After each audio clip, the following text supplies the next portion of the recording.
The onslaught of the Sith Empire was an event unlike any other in the history of the Republic. The Sith materialized from nowhere and launched an offensive of colossal proportions. Horrifying reports from the Outer Rim seemed to portend the utter destruction of the Republic. The rapid onset of galaxy-wide terror and panic was part of the Sith Emperor's meticulous calculations. His plan was flawless. Sith battlecruisers first appeared on the fringes of the Tingle Arm. Unaware of the ship's origins, we dispatched a diplomatic convoy with a small starfighter escort. The Emperor wanted us to witness the full might of his forces before he attacked. The diplomats had just enough time to transmit images back. Then they were annihilated.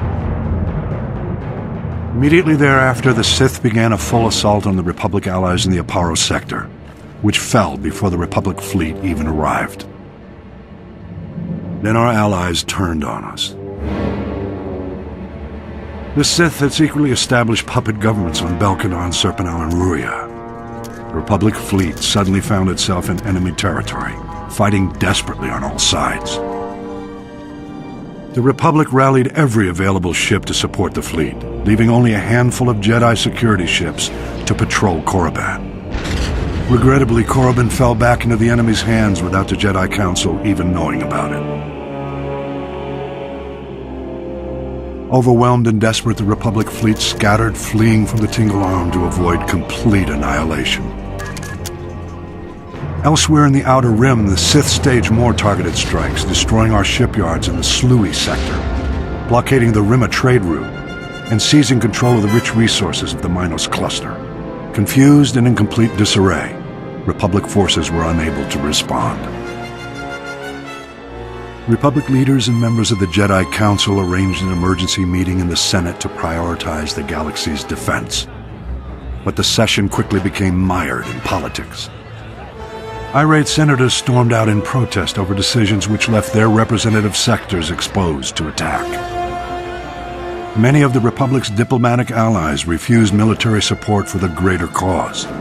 It was every system for itself. This was perhaps the greatest genius of the Emperor's plot. He had turned the Republic against itself. While the Republic played politics, the Emperor used the time to reconfigure his forces for the long push into the galactic core.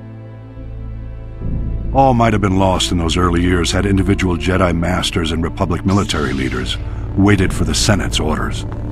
By taking matters into their own hands, they managed to slow the Empire's advances. The attack of the Sith Empire was the most well-orchestrated and carefully coordinated military maneuver in the galaxy's history. Indications suggest the operation took centuries of planning and preparation. I'll elaborate in my next report.